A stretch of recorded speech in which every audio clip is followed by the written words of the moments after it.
Hello, it's Matthew Chartier, and this Friday we're celebrating the most Sacred Heart of Jesus. And as you can see right next to me is an image of the Sacred Heart of Jesus and the Immaculate Heart of Mary. And we also celebrate the Immaculate Heart of Mary this Saturday. And it's a great time, especially after Corpus Christi, Trinity Sunday, Pentecost, all of these great feasts, that we, in a sense, end it with a reflection upon the Sacred Heart of Jesus and the Immaculate Heart of Mary. But for this reflection, I'm going to focus on the readings from the Mass for the Sacred Heart of Jesus. In the first reading, we hear from the book of the prophet Hosea the overwhelming frustration and sorrow and sadness God has when we turn away from Him, when we don't follow His will for us. We see that God isn't just a God who just kind of looks down from heaven and allows us to do whatever He wants. He nudges us, He calls us towards Him, and we don't always answer that call, and we avoid that call. And it's beautiful to hear from the prophet this deep and overwhelming sense of sorrow that God has. And it's also beautiful because in the passage he says, "I will not destroy Ephraim again, for I am God and not man, the Holy One among you. I will not let the flames consume you." We see the passion and perseverance of God desiring us. This is the heart of God speaking to us, searching for us, reaching out towards us. It's such a beautiful passage of the love God has for us, the deep love He has for us. It's endless. And we are strengthened by that love when we receive it.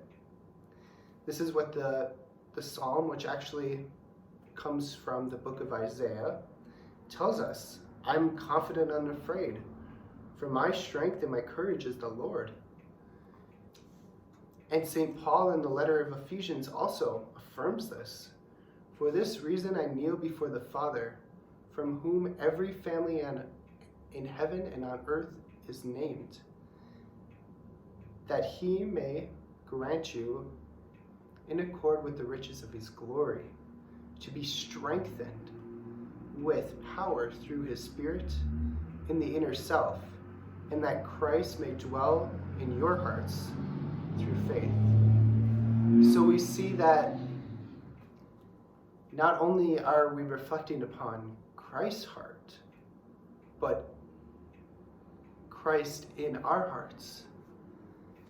God desires us so deeply that He wants us to enter into, He wants us to allow Him to enter into our hearts.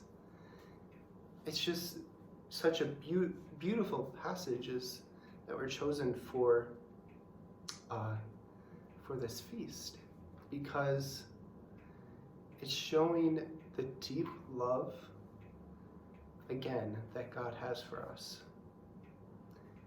And the readings this week end with the gospel, and we see Jesus dead upon the cross, the true and very vivid sign of Christ's deep love for us again. And the fact that He gives His all. Every last blood and water comes out from His heart. Every last drop. There's not a drop of mercy or love that God does not want us to receive. So for this Good Friday, might be good to reflect upon the ways where we've offended the most sacred heart of Jesus, where we haven't reached out to our Father. As the book of Hosea says, when Israel was a child, I loved him. I called him out of Egypt. With the bands of love, I fostered them, like one who raises an infant to his cheeks. Yet though I stooped to feed my child, they did not know that I was their healer. Sometimes we forget that God is our healer. And that hurts the loving heart of Jesus.